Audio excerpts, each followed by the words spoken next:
In the Christmas pageants of my childhood, I played the sheep. Just the sheep. Every single time.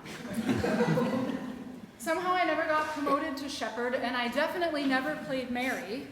I was the sheep year after year. If you want to know how to evoke genuine human pity, share this truth with a 5-year-old. I told a preschool child of this church, who will be involved in our own Christmas pageant, about my limited acting history in Christmas pageants.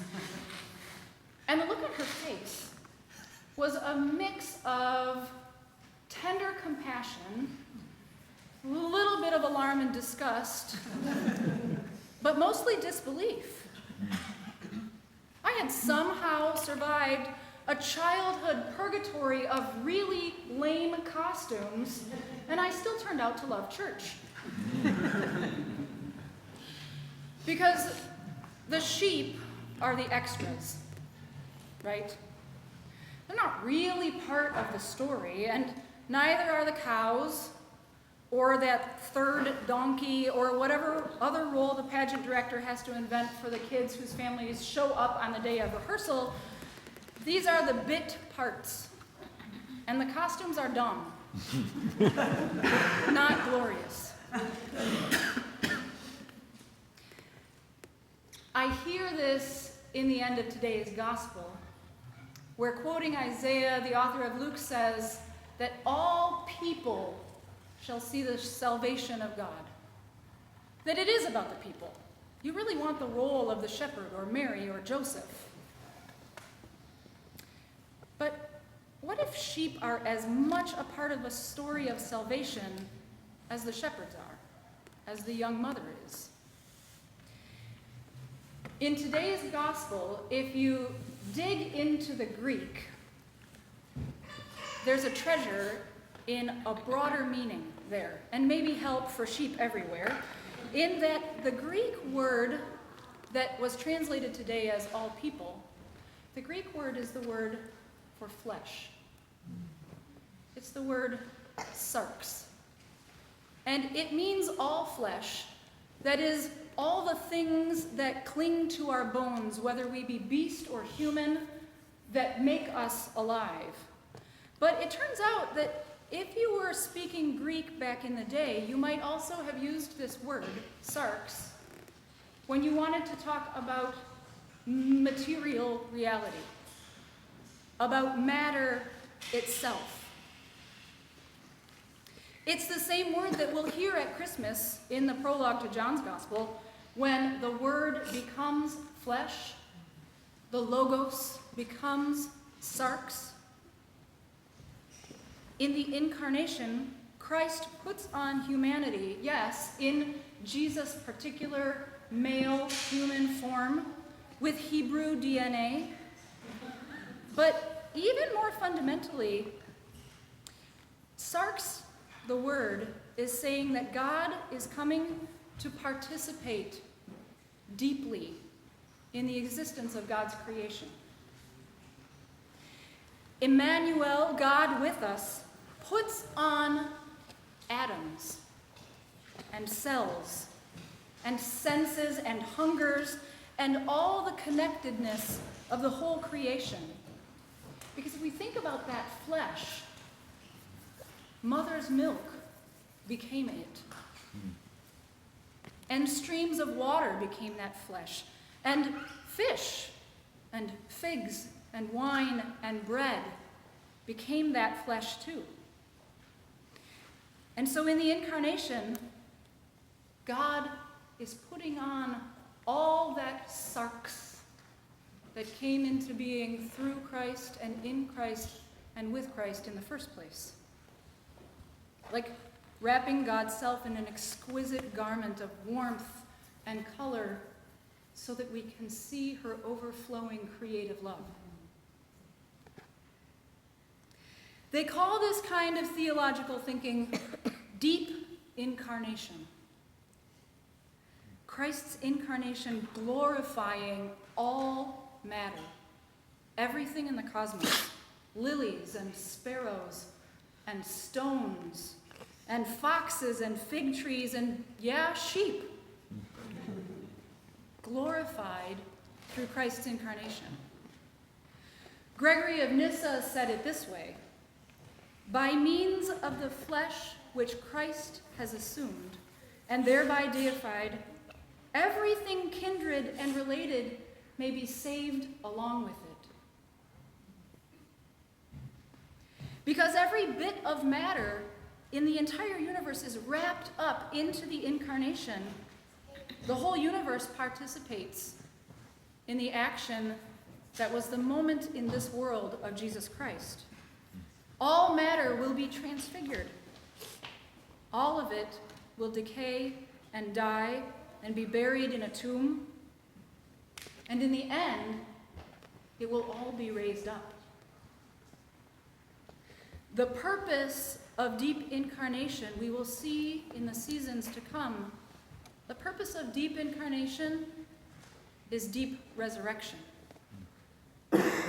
All things will be gathered up, like grain once scattered on the hillsides being gathered up into one loaf of bread.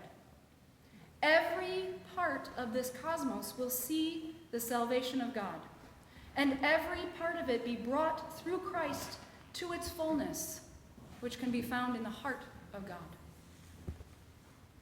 And so deep incarnation says that every atom, every grain of sand, every hummingbird feather, every redwood tree, and every ocean, and every glowing star will be redeemed by the one Christ.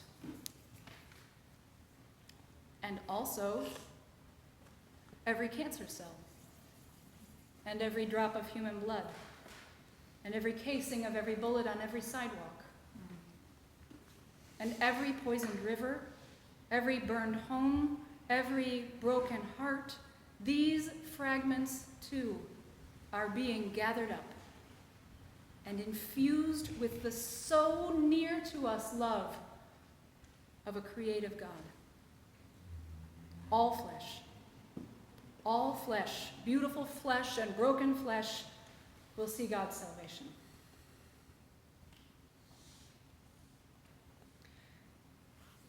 Isaiah, in the text that Luke is quoting, Isaiah added the word together. All flesh shall see the salvation of God together. But it's hard to get a good view of that salvation in the uneven landscape of our imaginations.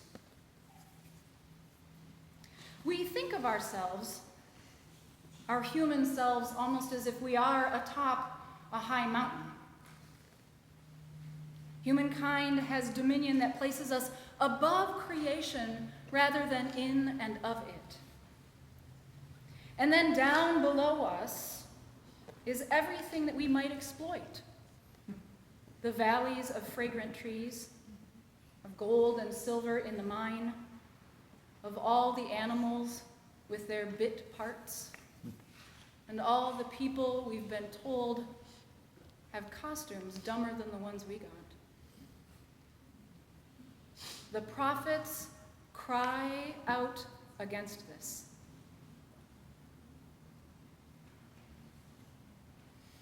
I think of this moment now, in the 89th year of the reign of Chevron, in the whatever year of the reign of the Koch brothers and Donald Trump over all the destruction and greed and insanity. I think about this moment now. When leaders of this world are gathered in Paris to talk about how to save creation from ourselves. Our Bishop Mark is there. And I ask us to pray this week and always for those leaders and for ourselves.